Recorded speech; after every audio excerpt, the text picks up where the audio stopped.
has an expression in English that that's not my cup of tea. So it seems like everyone has their cup of tea. Everyone has a cup of tea they like. It happens to be this is one of my favorite teas. Super green, blueberries and acai flavored green tea with purple herbs. I really like enjoy this tea in the morning. It really gets me off to the right start. But yesterday was the Levaya of Moreno uh, Hagoyin Atzadik, Gershon Edelsteins Zatzal, and there was many Aspedim, but there was one thing that really caught my attention was from his son of Tzvi Yehuda. He said he was sometimes in charge of getting his father uh, out in the morning, as it were, getting him off to a good start, and it was his job to make a cup of tea. So Rav Gershon, who at the age of 3, or a very young age, he wasn't eating candies anymore. He used to give them, when we get candies, he would give them to his friends. He said, I don't need candies. I learned Torah. I have the sweetest thing in the world already. So he said, for sure, in my tea, I don't need sugar. Okay, so there are people, this tea is actually quite good without sugar. It doesn't need sugar. Okay. But the surprising thing was, he said, and you know what? The tea bag doesn't add so much either. Right?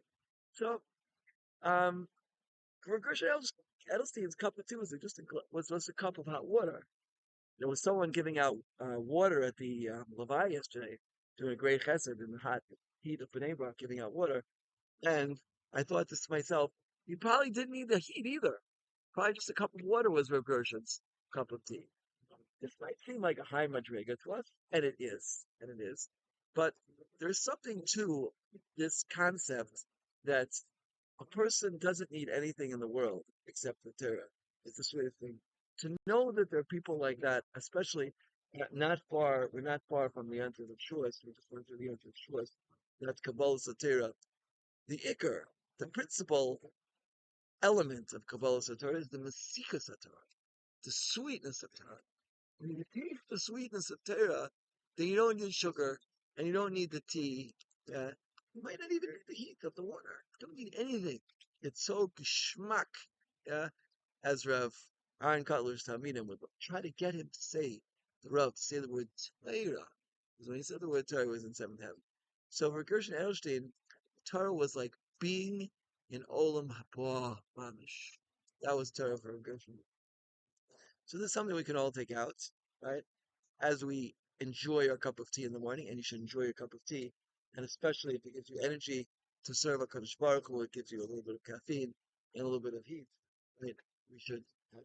And remember, normally Melech says, if you enjoy your cup of tea and you think, Hashem gave me this pleasure, it's coming from Hashem, that's called eating Hashem Shemayim. That's a wonderful thing, right?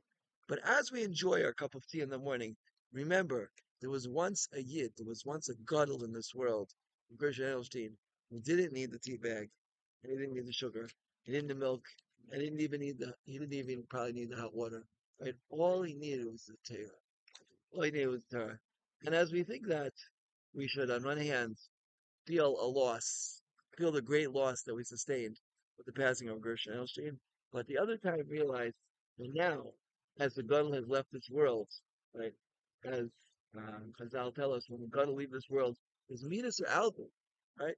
Instead of taking 2 teaspoons of sugar in the morning, take one. It's any healthier. Or maybe don't take any. Yeah? You don't take any because sugar is really unhealthy for you. Yeah. And if you decide not to have sugar in your tea, right, to have milk or plain tea or have some green tea, which is supposed to be very healthy. Yeah. Remember, do it in the supposed of Gershon Alstein. Remember, we don't really need that extra spoon of sugar. We don't. Gershon didn't even need the tea bag. All we need is the Torah, because that's Mesikus.